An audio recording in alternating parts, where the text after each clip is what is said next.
대한민국 영어 실력의 수준이 레벨업 될 수 있지 않을까. 저보다 부동산을 더 잘 구사하는 영어 선생님들, 교포분들, 네. 원어민들 많이 있죠, 당연히. 하지만 이 정도로 이론화할 수 있겠어요? 못하죠.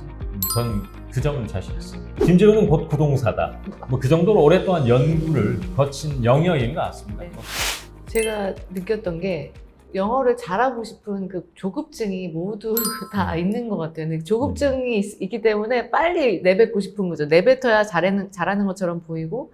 그래서 그 에피소드 중에 하나가 어떤 코미디언 분이 일본에 갔을 때 말하는 것만 연습해가지고 식당에서 주문했는데 맞아요. 들리지 못하니까 맞아요. 말만 하니까 소통이 안 되는 거죠. 결국에는 이제 영어를 의사소통을 하기 위해서 배우는 건데 내 말만 하는 거는 사실 의미가 없는 거죠. 그래서 맞아요. 들어야 내 소통을 할 수 있는 거고 맞아요.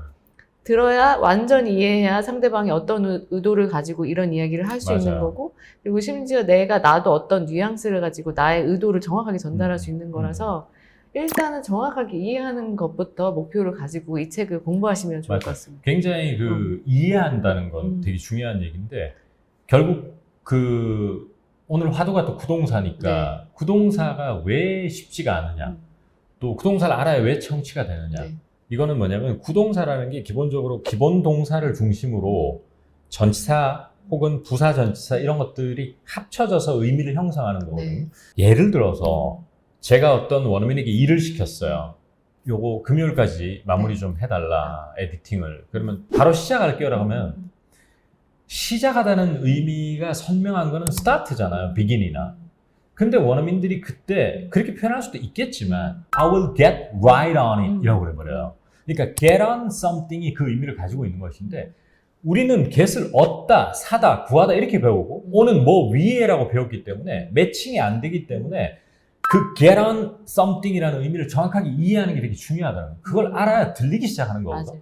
그러면은 그거를 알고 미드를 봤는데 그 표현이 나오면 완전히 내게 돼버리는데 그걸 모른 채 미드 같은 걸 보게 되면 계속 추측을 하게 되거나 대충 자막하고 끼워 맞춰가지고 구글 검색이나 이래서 get on 한번 찾고 넘어가는 그런 게 반복되거든요. 그러니까 내게 안 되는 상황에서 이제 계속 스토리를 보게 되는 것이고. 그러니까 구동사라는 건 뭐냐면은 개별 그 단어 하나에 선명한 뜻이 없는 거예요. 그렇기 때문에 더 우리를 괴롭히는 거예요. 이게 왜 그 뜻이 되지? 알 수가 없는 거죠. 모든 구동사가 다 논리적으로 설명되는 것은 아니에요. 그러니까 보통 구동사라고 하는 것이 이제 시각적 묘사에서 출발한 것들이 굉장히 많아요. 그렇지 않습니까? 어디 안으로 들어가다, 뭐 get into something 이런 것들. 근데 이제 그것이 비유적으로 의미가 확장되면서 또 다른 의미를 형성하고 그것이 아닌 경우는 뭐냐면 이제 idiomatic한, 즉 아예 원래 이 뜻이 합쳐져서 논리적 뜻을 만든 것이 아니고 그냥 관용적 표현으로 굳어져 버린 거기 때문에 설명 불가한 것들도 많죠.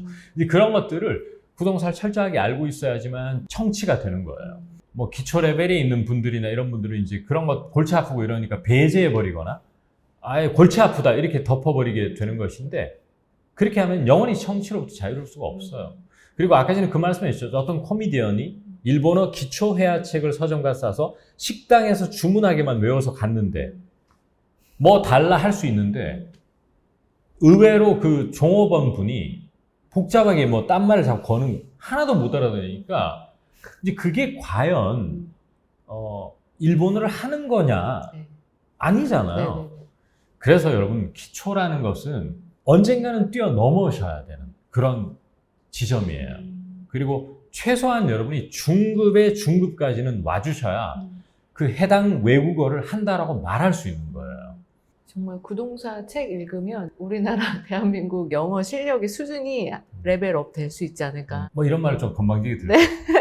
이번에 나온 책은 저 아니면 쓸 수 없다고 합니다. 전 정말. 왜냐하면 저보다 구동사를 더 잘 구사하는 영어 선생님들, 또 교포분들, 원어민들 많이 있죠, 당연히. 하지만 이것을 이 정도로 이론화할 수 있겠어요? 못하죠. 전 그 점은 자신 있어요. 어학학습은 루틴에 대한 지겨움을 느끼는 사람은 어학 잘할 수가 없어요. 여러분들 엘리베이터를 탈 것인가, 계단을 걸을 것인가가 저는 나중에 큰 차이라고 보거든요. 저는 이제 계단을 걸어왔다고 생각해요, 인생을. 영어 공부에 있어서 특히나. 굉장히 고통스러운 그 땀을 흘리면서 엘리베이터 타면 빨리 올라갈 수 있는데 근데 저는 그런 그 계단을 천천히 걸으면서 외유내강의 어떤 네. 모습을 보여주고 싶었어요, 언젠가는. 네. 그 결과물이 구동사 책이라고 생각합니다.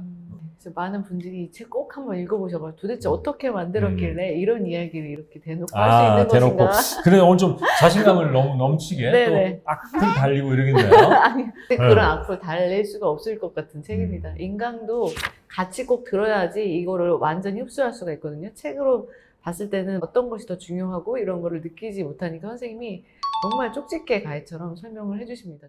개인적으로는 그런 생각도 들어요. 네. 이 김재호의 영화백을 보지 않은 상태에 있는 분들은 네. 순서를 굳이 따지자면 네. 김재호의 영화백을 먼저 학습하고 구동사 책을 보는 것도 저는 순서상은 더 맞을 수도 있다고 봐요.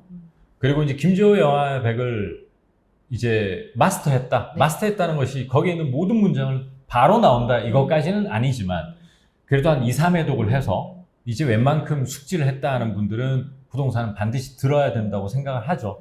물론 제가 항상 말씀드리지만 네. 이런 영상에 나와서 지가 써놓은 책과 지가 만든 제품을 반드시 들어야 된다는 등 이런 말을 하는 저도 무안하고 또 쭈삣쭈삣 할 수는 있지만 이 구동산은 제가 사실은 역사가 깊어요. 이제 저를 아는 그 소수의 사람들 있다고 네, 그랬잖아요. 네, 네. 오래전부터. 그런 사람들은 이제 저를 이제 봤을 때 김재호라는 영어 강사 또 지금 이제 작가의 입장에서 또 말씀을 드릴 수도 있는 건데 동일시된다. 김재호는 곧 구동사다. 뭐 그 정도로 오랫동안 연구를 거친 영역인 것 같습니다. 네. 뭐 선생님들마다 강점이 좀 있어요. 어떤 선생님 문법이 굉장히 강하고요. 네.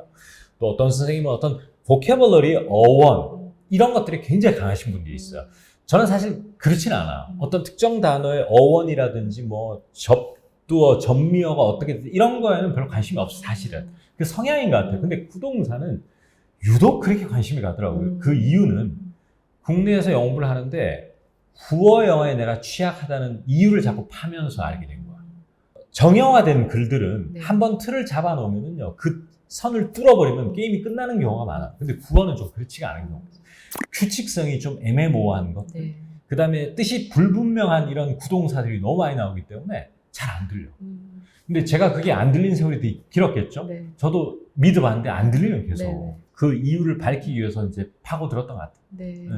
그리고 순서 말씀해 주셨는데 영어의 100 먼저 듣고 구동사 100 듣는 게 좋겠다고 하셨는데 저 안 완전히 들어본 사람은. 저 완전 공감하는 게 지금 제가 딱 2번 완강을 했잖아요. 음. 이제 뭐가 중요하고 그런 게 다 들리다 보니까 음. 훨씬 수월하고 재미가 느껴지거든요. 그런데 마음이 항상 급하잖아요. 우리 학습자들은. 그래서 구동사 빨리 결제하고 공부를 시작했는데 너무 어려울 수 있거든요.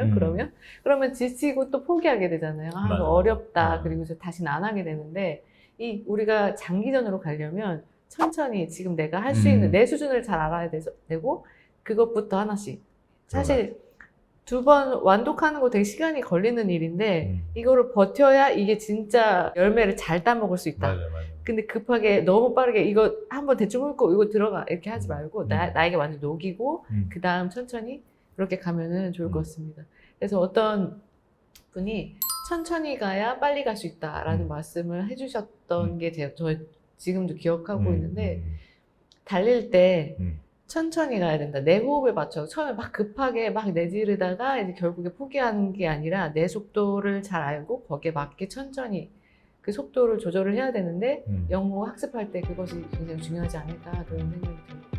그래서 정말 중요하죠. 네, 영어회화 100 그리고 부동사 100 꼭 한번 인강 들어보시고 저희 말씀 드렸던 것이 맞는지 한번 확인해 보셨으면 좋겠습니다.